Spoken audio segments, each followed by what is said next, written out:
Hello बिजापुरियन, अब तक इस शाही मंदी का शाही जायका आपने नहीं लिया है तो अभी विजिट करें। सिर्फ 1499 में जैसे आंत लोग खा सकते हैं। पर पर्सन सिर्फ 187। Only at B grand family restaurant.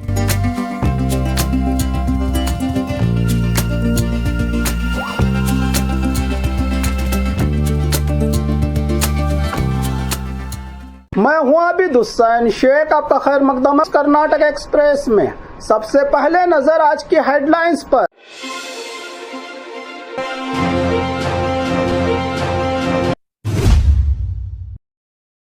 EVM पर भरोसा नहीं, कर्नाटक में होंगे बैलेट पेपर पर ही चुनाव। बिना छुट्टी के साल भर ड्यूटी, इससे अच्छा एग राइस बेचना। पुलिस कांस्टेबल का स्टेटस पड़ा महंगा। दरवाजा बंद न होने वाली स्कूल, यादगीर जिला में अनोखी पहल। महिला अधिकारी का प्राइवेट वीडियो बनाकर 50 लाख की डिमांड। एसएसएलसी स्टूडेंट्स के लिए 7 बजे से 10 बजे तक टीवी मोबाइल बंद। हासन डीसी के नाम से फेक फेसबुक अकाउंट, जिला प्रशासन ने किया अलर्ट। मस्कत में काम करने वाले उडुपी के कन्नडिगा को 49 करोड़ की लॉटरी। वक्फ बोर्ड में इत्तेहाद का ऐलान, जमीर अहमद खान ने खत्म करवाए इख्तिलाफात। गुलबर्गा आरटीओ ऑफिस में आरसी कार्ड स्कैम, पैसे दो डॉक्यूमेंट्स लो। अब खबरें विस्तार से।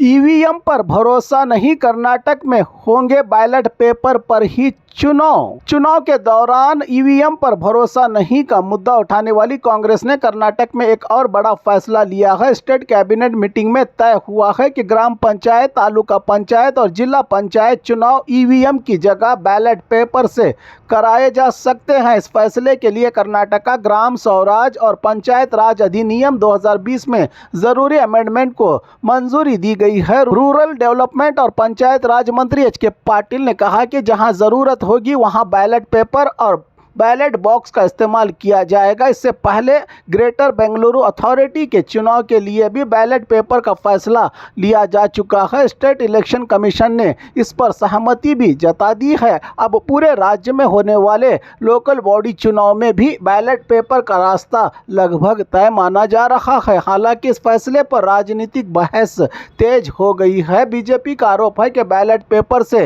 रिगिंग और गड़बड़ी के चांसेस ज्यादा होते हैं, जबकि कांग्रेस का कहना है कि ईवीएम पर हमेशा से सवाल खड़े रहे हैं। एक्सपर्ट्स का कहना है कि बैलेट पेपर से चुनाव करने में ज्यादा मैन पावर और वक्त लगेगा और वोट काउंटिंग भी देर से होगी। फिर भी स्टेट इलेक्शन कमीशन का कहना है कि सुप्रीम कोर्ट ने कहीं भी बैलेट पेपर पर पाबंदी नहीं लगाई। अब देखना यह होगा कि बैलेट पेपर का यह फैसला कांग्रेस के लिए फायदेमंद होता है या नुकसानदायक। इसका जवाब आने वाले लोकल बॉडी चुनाव ही देंगे।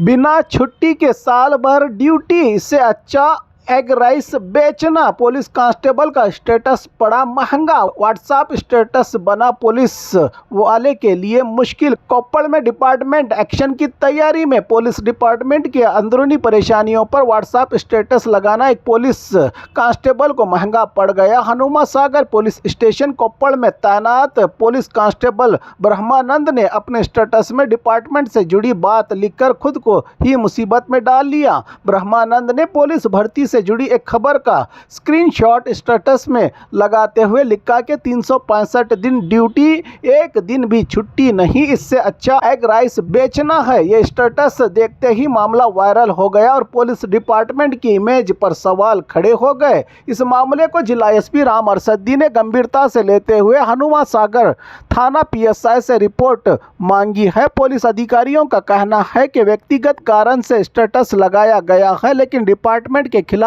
इस तरह का पोस्ट अनुमति के बिना ठीक नहीं। जिला एसपी ने साफ किया है कि ब्रह्मानंद ने इस साल 25 छुट्टियां ली हैं और अगर किसी को पर्सनल प्रॉब्लम हो तो ऑफिसर से बात करके छुट्टी मिल सकती है। पुलिस डिपार्टमेंट में काउंसलिंग और मदद की सुविधा भी मौजूद है। अब इस स्टेटस पर डिसिप्लिनरी एक्शन होगा या नहीं, इसका फैसला रिपोर्ट के बाद किया जाएगा। फिलहाल इस घटना ने पुलिस डिपार्टमेंट में सोशल मीडिया यूज पर एक नई बहस छेड़ दी है।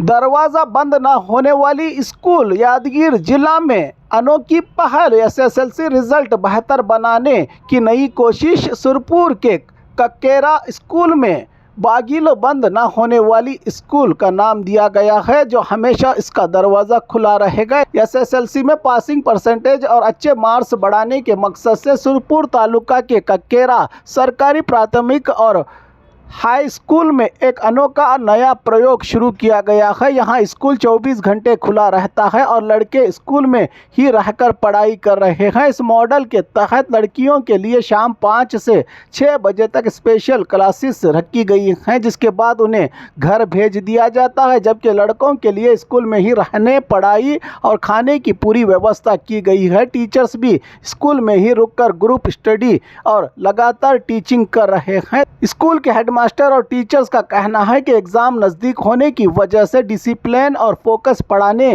के लिए ये फैसला लिया गया है। रात का टाइम टेबल भी तय किया गया है। 7 से 8 बजे कन्नड़ा, 8 से 9 बजे इंग्लिश, 9 से 10 बजे मैथमेटिक्स, सुबह 5 बजे साइंस और 6 से 7 बजे सोशल साइंस की क्लासेस चलती हैं। स्टूडेंट्स का कहना है कि इस सिस्टम से उन्हें ग्रुप स्टडी का फ़ायदा, टीचर्स का डायरेक्ट गाइडेंस और पढ़ाई का बेहतर माहौल मिल रहा है। गाँव के लोगों और पेरेंट्स ने भी इस प्रयास की खूब तारीफ कर रहे हैं।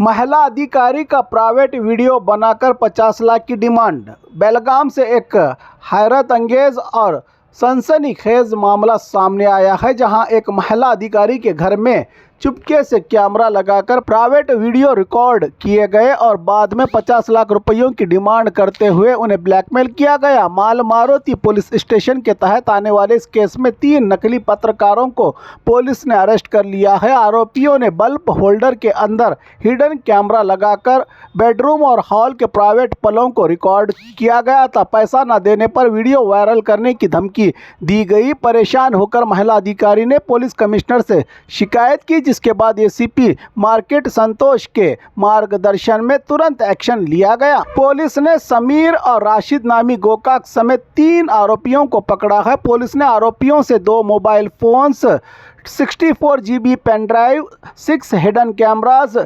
2 OTG और कई मेमोरी कार्ड्स और एक इनोवा कार जब्त की है। IT एक्ट और BNS की धाराओं के तहत केस दर्ज किया गया है। तहकीकात में पता चला है कि आरोपियों ने घर में काम करने वाले व्यक्तियों की मदद से घर में घुसकर कैमरा लगाए थे। पुलिस अब उस व्यक्ति को भी गिरफ्तार करने की तैयारी कर रही है। ये घटना शहर में खौफ और चिंता का माहौल पैदा कर रही है, जबकि पुलिस ने लोगों से होशियार और सतर्क रहने और किसी भी व्यक्ति पर शक होने पर तुरंत पुलिस थानाओं में शिकायत करने की अपील की है।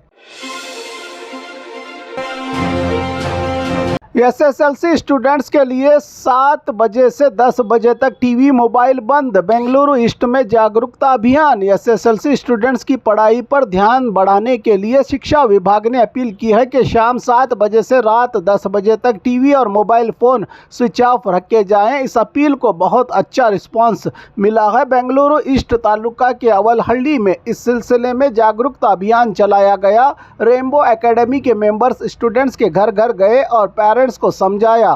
कुछ जगहों पर टीवी के केबल वायर तक कट किए गए ताकि बच्चे बिना किसी डिस्ट्रैक्शन के पढ़ाई कर सके। एजुकेशन डिपार्टमेंट का मानना है कि इस तरह के कदम से एसएसएलसी स्टूडेंट्स के रिजल्ट्स में सुधार आएगा। शहर में इस पहल को पॉजिटिव इनिशिएटिव के रूप में देखा जा रहा है। हासन डीसी के नाम से फेक फेसबुक अकाउंट, जिला प्रशासन ने किया अलर्ट। सोशल मीडिया पर नकली अकाउंट का खेल फिर सामने आया है। हासन जिला अधिकारी डीसी लता कुमारी के नाम से फेक फेसबुक अकाउंट बनाया गया है। इस नकली आईडी से लोगों को मैसेज और फ्रेंड रिक्वेस्ट भेजे जा रहे हैं। इस मामले पर खुद डीसी लता कुमारी ने सख्त चेतावनी जारी की है। उन्होंने कहा है कि किसी भी मैसेज का रिप्लाई ना करें और ऐसी फ्रेंड रिक्वेस्ट एक्सेप्ट ना करें। अगर किसी को कोई शक या प्रॉब्लम हो तो सीधा डीसी ऑफिस में आकर कंप्लेंट दर्ज करें। डीसी ने लोगों से अपील की है कि साइबर क्राइम से सतर्क रहे, क्योंकि डीपी और पोस्ट असली जैसे लग सकते हैं लेकिन अकाउंट पूरी तरह से फेक है। जिला प्रशासन ने इस पर जांच शुरू कर दी है। ऐसा ही एक और मामला पिछले दिनों सीनियर IAS अधिकारी मोहम्मद मोहसिन के साथ भी हुआ है। मस्कत में काम करने वाले उडुपी के कन्नडिगा को 49 करोड़ की लॉटरी, एक टिकट में बदल दी जिंदगी। कहते हैं किस्मत कब कहां और कैसे चमक जाए कोई नहीं जानता। ऐसा ही कुछ हुआ उडुपी के रहने वाले शांतनु के साथ, जो रोजगार के लिए मस्कत ओमान गए थे। मेहनत से कमाने निकले शांतनु आज 49 करोड़ रुपयों के लॉटरी विनर बन गए हैं। शांतनु ने अपने एक दोस्त के साथ मिलकर सिर्फ 500 दिरहम का एक ही लॉटरी टिकट खरीदा था। लकी ड्रॉ में वही टिकट जैकपॉट निकल आया। जीती हुई राशि इंडियन करेंसी में लगभग 49 करोड़ रुपये बताई जा रही है, जिसको दोनों दोस्त आपस में शेयर करेंगे। पिछले 7 सालों से मस्कत में रिटेल सेक्टर में सेल्स सुपरवाइजर के रूप में काम कर रहे शांतनु के लिए ये किसी सपने से कम नहीं। खास बात ये भी है कि हाल ही में उनके घर बच्चे का जन्म हुआ, जिसे परिवार वाले इस जीत को खुदा की मेहरबानी और नसीब का तोहफा बता रहे हैं। हजारों रुपये कमाने गए एक आम कन्नडिगा व्यक्ति की किस्मत से 49 करोड़ का मोड़ ले लिया है जिंदगी ने। ये कहानी अब हर जगह चर्चा का विषय बनी हुई है। वक्फ बोर्ड में इत्तेहाद का ऐलान, जमीर अहमद खान ने खत्म करवाए इख्तलाफात। कर्नाटक स्टेट वक्फ बोर्ड में चल रहे इख्तलाफात का आज खात्मा हो गया। जमीर अहमद खान ने KMDC के एक प्रोग्राम के दौरान स्टेज से ही ऐलान किया कि मौजूदा चेयरमैन अली बाबा और साबिक चेयरमैन अनवर बादशाह के बीच अब कोई गिला शिकवा नहीं रहा। जमीर अहमद खान ने कहा है कि मिल्लत के फ़ायदे के लिए इत्तेहाद ज़रूरी है और वक्फ बोर्ड के अंदर आपस के इख्तलाफात नुकसान पहुँचा हैं। उन्होंने कहा कि वक्फ की प्रॉपर्टी की हिफाजत और डेवलपमेंट के लिए सबको मिलकर काम करना होगा। इस मौके पर अनवर बादशाह का भी शुक्रिया अदा किया गया, जिन्होंने अपने इख्तलाफात को साइड में रखकर सुलह और इत्तेहाद पर रजामंदी जाहिर की। जमीर अहमद खान ने कहा कि अब वक्फ बोर्ड के अंदर एकजुट होकर काम होगा। इस इत्तेहाद के ऐलान से वक्फ से जुड़े लोगों और मिल्लत में खुशी का माहौल है। आने वाले दिनों में देखना होगा कि इस सुलह का वक्फ के कामों पर कितना पॉजिटिव असर पड़ता है, लेकिन फिलहाल इसे मिल्लत के लिए एक बड़ा और अहम कदम माना जा रहा है। गुलबर्गा RTO ऑफिस में RC कार्ड स्कैम, पैसे दो डॉक्यूमेंट्स लो। Gulbarga regional transport office RTO में एक बड़ा करप्शन का मामला सामने आया है। आरोप है कि व्हीकल के रजिस्ट्रेशन सर्टिफिकेट RC कार्ड बिना प्रॉपर वेरिफिकेशन के पैसों के बदले अनऑथराइज्ड लोगों को दिया जा रहा है। बताया जा रहा है कि आउटसोर्स स्टाफ पूरे सिस्टम पर कब्जा जमाकर RC कार्ड्स डिस्ट्रीब्यूट कर रहा है। सोशल मीडिया पर वायरल वीडियो में कुछ कर्मचारी RC कार्ड देते वक्त 200 या 300 रुपये रिश्वत लेते हुए दिख रहे हैं। रूल्स के मुताबिक RC कार्ड सीधा गाड़ी के मालिक के एड्रेस पर पोस्ट से भेजा जाना चाहिए, लेकिन यहाँ ये डॉक्यूमेंट्स आउटसोर्स एम्प्लॉयज के पास रखे जा रहे हैं। इतना सबूत होने के बावजूद RTO अधिकारियों ने अब तक कोई सख्त एक्शन नहीं लिया। इस मामले ने गुलबर्गा RTO की मॉनिटरिंग, अकाउंटेबिलिटी और ईमानदारी पर सीरियस सवाल खड़े कर दिए हैं। अब जरूरत है कि सीनियर अथॉरिटीज और ट्रांसपोर्ट डिपार्टमेंट तुरंत दखल देकर कार्रवाई करें।